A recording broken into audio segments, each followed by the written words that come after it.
En conditions de bonne adhérence et lors d'un freinage normal, le système de freinage fonctionne sans l'intervention de l'ABS. Par contre, lors d'un freinage d'urgence, une ou plusieurs roues peuvent se bloquer. Le calculateur surveille les accélérations et les décélérations des roues par l'intermédiaire des capteurs. Si une régulation devient nécessaire, le calculateur commande les électrovannes et la mise en route de la pompe. Les électrovannes des roues avant sont commandées séparément, celles de l'arrière simultanément. Partons du principe que l'essieu arrière doit être freiné avec une force inférieure à celle utilisée pour l'essieu avant. Les électrovannes des roues arrière sont commandées simultanément. Le calculateur utilise pour cela la logique répartiteur électronique de freinage. Le calculateur prend en compte l'information correspondant à la roue arrière qui tourne le moins vite. Cette fonction du calculateur porte le nom de Select Low. En plus d'allumer les feux arrière lors d'un freinage, le contacteur de stop envoie un signal au calculateur ABS. L'information du contacteur de stop permet au calculateur ABS de déterminer le début de freinage afin d'anticiper la régulation.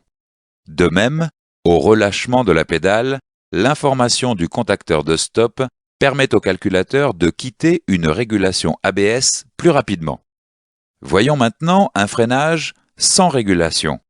Dans le cas d'un freinage sans régulation, le bloc ABS n'intervient pas. La pression de freinage s'établit au travers du groupe hydraulique.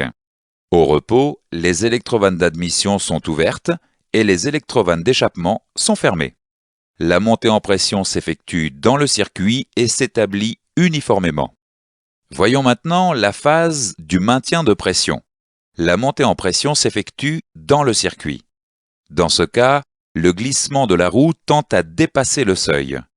Le calculateur pilote la fermeture de l'électrovanne d'admission et isole le maître-cylindre de l'étrier de frein. L'augmentation de la pression de freinage pour cette roue devient impossible. Voyons maintenant la phase de réduction de pression. Si la roue arrive au point de blocage, le calculateur réduit la pression sur la roue concernée.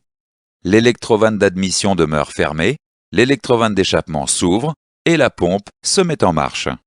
La chute de pression s'effectue instantanément grâce à l'accumulateur basse pression. L'action de la pompe permet de refouler le liquide emmagasiné dans l'accumulateur vers le maître-cylindre, empêchant ainsi à la pédale de s'enfoncer. Le refoulement provoque les pulsations ressenties à la pédale. Voyons maintenant la phase de remontée en pression. L'électrovanne d'échappement se ferme et l'électrovanne d'admission s'ouvre. Le maître-cylindre est à nouveau relié à l'étrier de frein. De nouveau, la pression remonte et la roue revient à son point de glissement. Plus la fréquence de régulation est rapide, plus la régulation de pression de freinage est fine. Les systèmes actuels peuvent faire entre 30 et 50 pulsations par seconde. Lorsque le système ABS cesse d'être fonctionnel, toutes les électrovannes sont désactivées et se replacent automatiquement à la position de repos. Le cycle de freinage classique est toujours disponible.